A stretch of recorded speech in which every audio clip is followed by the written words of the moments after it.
कि अपनी जमी अपना आकाश पैदा कर, कि अपनी जमी अपना आकाश पैदा कर, तू अपने लिए एक नया इतिहास पैदा कर।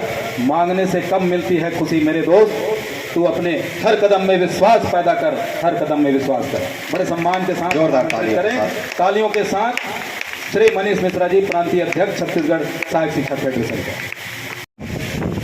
चरावा की धरती को मैं नमन करते हुए एक ऐसा संभाग जो पूरे छत्तीसगढ़ की जान और शान है, बस्तर संभाग, उस बस्तर संभाग के आज हम चरावा विकासखंड में एक ऐसे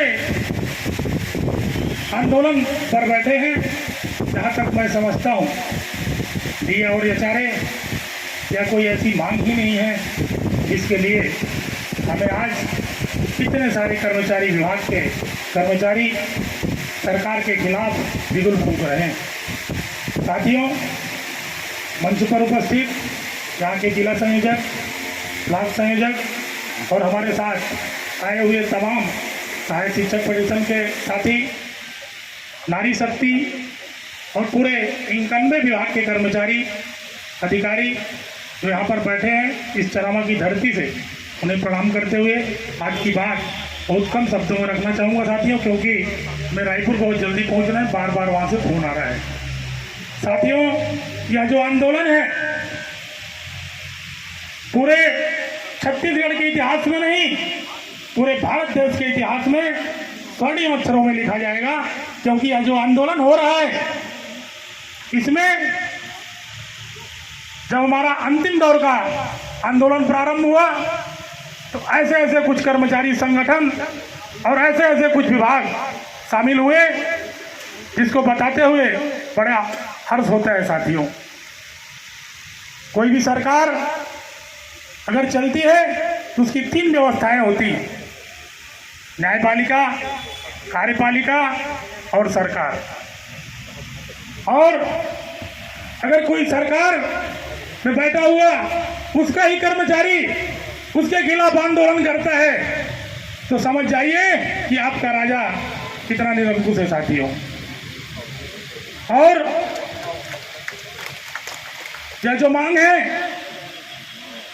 एक ऐसी मांग है जब हमारे न्यायीन कर्मचारी साथी लोग अपना 22 तारीख से अनिश्चितकालीन आंदोलन का ज्ञापन लेकर गए तो वहाँ पर मजिस्ट्रेट महोदय लोगों में चर्चा हुआ तो उन लोगों ने कहा कि यह सरकार आप लोग जो इस आंदोलन में जा रहे हैं इसका मैं समर्थन करता हूँ। साथी, जिसके पास न्याय मांगने के लिए प्रदेश का में 2 बार कर्मचारियों के मंत्रालय में गए थे तो मंत्रालय के जो अधिकारी हैं उन लोगों ने कहा कि एक साथ 12% डीए देना सरकार के लिए संभव नहीं है, आप लोग इसके लिए कुछ रास्ता अपनाएं।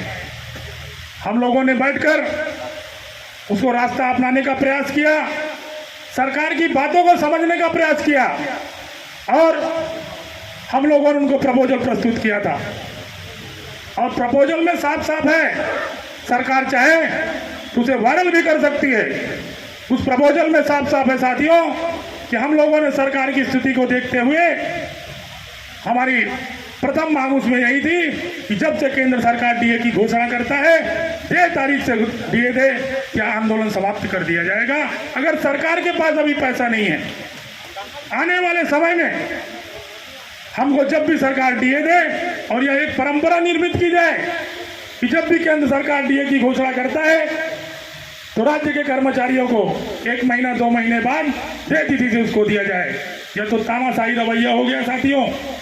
हमारा डीए 2020 का रहता है और राज्य सरकार उसे 2 साल के बाद 3 साल के बाद बेतिथि दिन देकर उसी दिन से लागू करती है। आज हमारे एक कर्मचारियों का कई लाखों का नुकसान हो चुका है। इस सिस्टम के खिलाफ यह आंदोलन हो रहा है साथियों, इस गलत परंपरा के खिलाफ यह आंदोलन हो रहा है।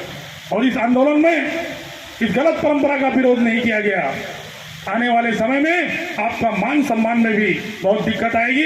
इसलिए यह आंदोलन जो चलेगा, कोई भी साथी किसी भी कार्यवाही के डर से अपने मन में कोई शंका न पाले।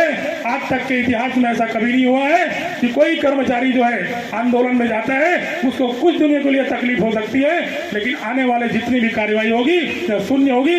इस मंच के माध्यम से आप सभी को इसकी गारंटी देता हूं साथी।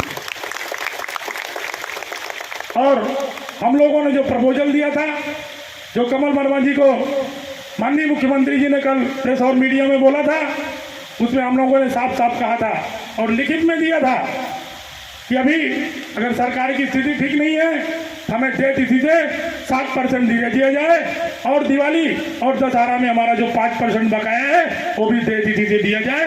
ऐसा समझौता हम लोगों ने अधिकारियों के पास दिया था साथियों।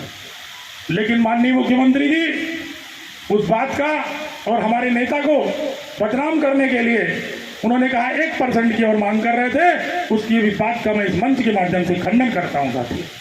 और जो वास्तविक स्थिति है उसको आपके सामने हमने रखा। और अंत में जाने